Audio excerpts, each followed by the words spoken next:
Assalamualaikum warahmatullahi wabarakatuh. Salam guru penggerak, tergerak, bergerak, menggerakkan.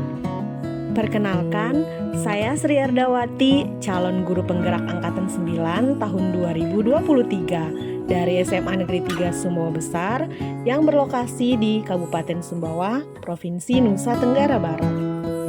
Kali ini saya akan memaparkan koneksi antar materi modul 2.1 memenuhi kebutuhan belajar murid melalui pembelajaran berdiferensiasi.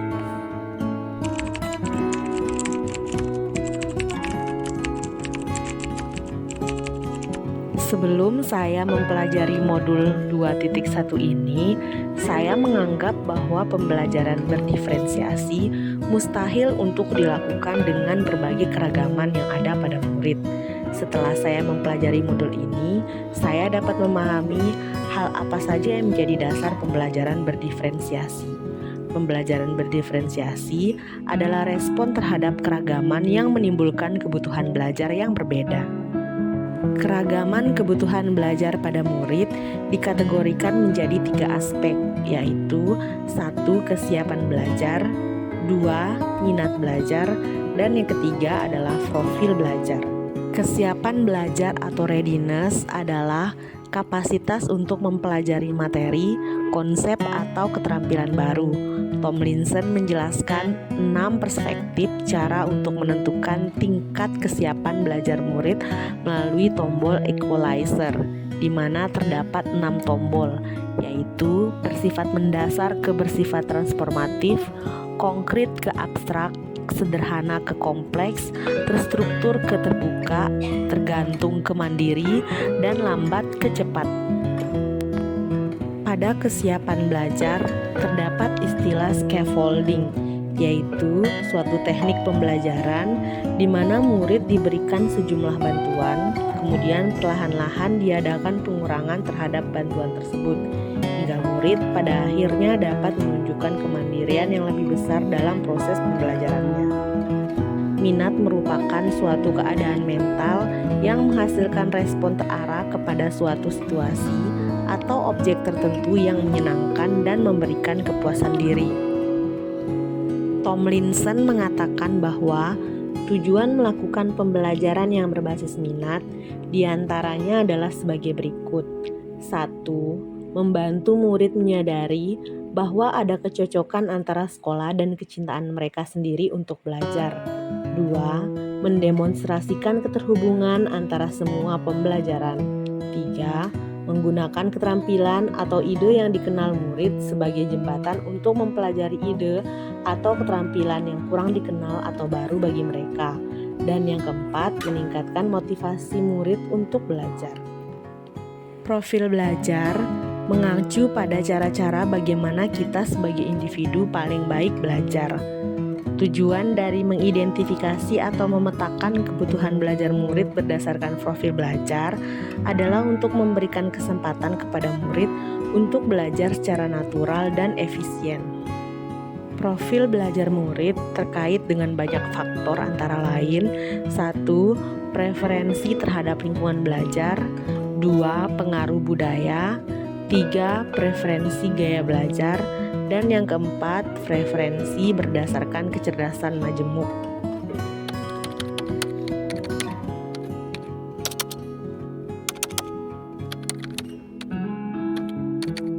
Dengan memahami berbagai jenis kebutuhan belajar yang ada pada murid, saya dapat menentukan langkah strategis yang dapat saya lakukan untuk dapat memenuhinya dengan cara melakukan pembelajaran yang berdiferensiasi. Jenis diferensiasi yang akan dipilih akan mempertimbangkan kebutuhan mana dari murid yang akan dipenuhi.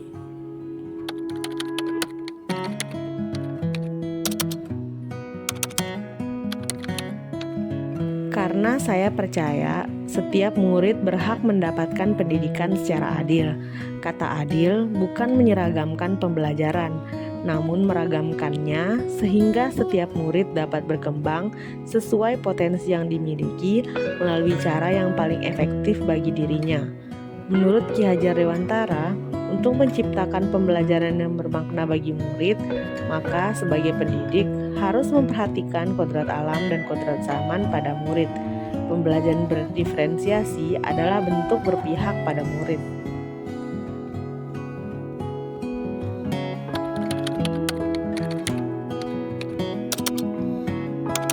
Pembelajaran berdiferensiasi adalah serangkaian keputusan masuk akal atau common sense yang dibuat oleh guru yang berorientasi pada kebutuhan murid. Terdapat beberapa keputusan masuk akal, antara lain kurikulum yang memiliki tujuan pembelajaran yang didefinisikan secara jelas, bagaimana guru menanggapi dan merespon kebutuhan belajar murid, bagaimana mereka menciptakan lingkungan belajar yang mengundang murid untuk belajar dan bekerja keras untuk mencapai tujuan belajar yang tinggi, manajemen kelas yang efektif, dan penilaian berkelanjutan.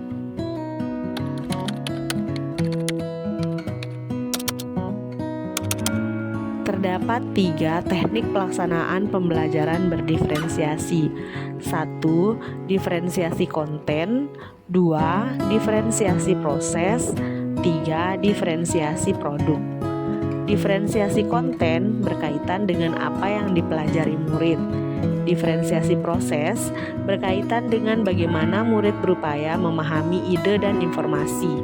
Dan yang ketiga, diferensiasi produk berkaitan dengan bagaimana murid menunjukkan apa yang telah dipelajarinya. Teknik pelaksanaan diferensiasi konten dapat dilakukan dengan mempertimbangkan tombol equalizer yang dijelaskan oleh Tomlinson. Dalam merancang pembelajaran dengan diferensiasi konten, guru harus mempertimbangkan siapa yang akan diberi konten, jenis konten apa yang akan disiapkan, dan tingkat atau level konten yang diberikan. Pembelajaran dengan diferensiasi proses dapat dilaksanakan dengan beberapa cara, antara lain 1. Kegiatan berjenjang, di mana kegiatan membangun pemahaman dan keterampilan yang sama, namun dengan tingkat dukungan, tantangan, dan kompleksitas yang berbeda. 2. Pertanyaan pemandu atau tantangan di sudut-sudut minat, di mana sudut-sudut minat ini akan mendorong murid untuk mengeksplorasi berbagai submateri terkait topik yang sedang dipelajari. Yang ketiga, membuat agenda individual untuk murid, di mana guru menyiapkan daftar pekerjaan umum dan pekerjaan khusus. Siswa-siswa yang sudah melaksanakan pekerjaan umum dapat beralih untuk mengerjakan pekerjaan khusus yang dibuat khusus untuk dirinya. Yang keempat, memvariasikan lama waktu, di mana guru memberikan dukungan bagi murid yang kesulitan dan mendorong murid yang cepat untuk mengejar topik secara lebih mendalam. Yang kelima, mengembangkan kegiatan yang bervariasi, di mana kegiatan-kegiatan tersebut dapat mengakomodasi berbagai gaya belajar. Yang keenam, menggunakan pengelompokan yang fleksibel, di mana kelompok dibuat sesuai dengan kesiapan, minat, dan profil belajar murid. Dalam pembelajaran dengan diferensiasi produk, terdapat beberapa hal yang harus diperhatikan. 1. Produk harus bersifat tangible, artinya ada wujudnya. Yang kedua, produk harus mencerminkan pemahaman dan berhubungan dengan tujuan pembelajaran yang diharapkan. Yang ketiga, produk harus dapat membantu murid secara individu atau kelompok memperluas pemahaman yang telah dipelajari. Yang keempat, guru harus mengkomunikasikan ekspektasi yang diharapkan dari murid terkait produk, antara lain kualitas unjuk kerja, konten apa yang harus ada dalam produk, dan bagaimana produk tersebut harus dikerjakan. Teknik yang dapat digunakan dalam pembelajaran dengan diferensiasi produk antara lain memberikan tantangan dan keragaman visi, memberikan murid pilihan bagaimana mereka mengekspresikan pembelajaran yang diinginkan.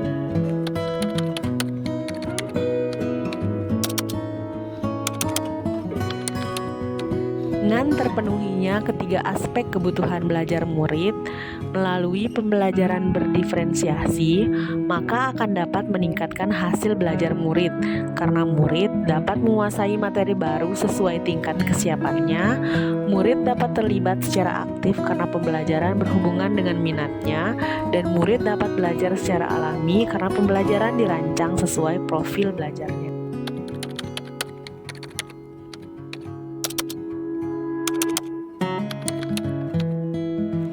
Pada modul 1, materi yang dibahas tentang mempersiapkan pendidik untuk memahami tentang pendidikan yang berpihak pada murid. Untuk menyelenggarakan pendidikan yang berpihak pada murid, seorang pendidik harus memiliki nilai-nilai berpihak pada murid, mandiri, reflektif, kolaboratif, dan inovatif, agar dapat menjalankan perannya sebagai pemimpin pembelajaran. Sebagai pemimpin pembelajaran, seorang pendidik harus memiliki visi untuk memberikan gambaran murid, guru, dan lingkungan pendidikan yang diimpikan. Untuk dapat mencapai visi, guru harus dapat menciptakan lingkungan belajar yang aman dan nyaman bagi murid dengan menerapkan budaya positif di sekolah. Dan kaitannya dengan modul 2.1 memenuhi kebutuhan belajar murid dengan pembelajaran berdiferensiasi, yaitu pembelajaran berdiferensiasi adalah bentuk konkret terhadap pendidikan yang berpihak pada murid, karena setiap murid akan belajar dengan cara yang beragam untuk memenuhi kebutuhan belajar mereka yang beragam pula. Demikian yang dapat saya sampaikan terkait koneksi antar materi modul 2.1. Semoga dapat menginspirasi. Terima kasih. Wassalamualaikum warahmatullahi wabarakatuh.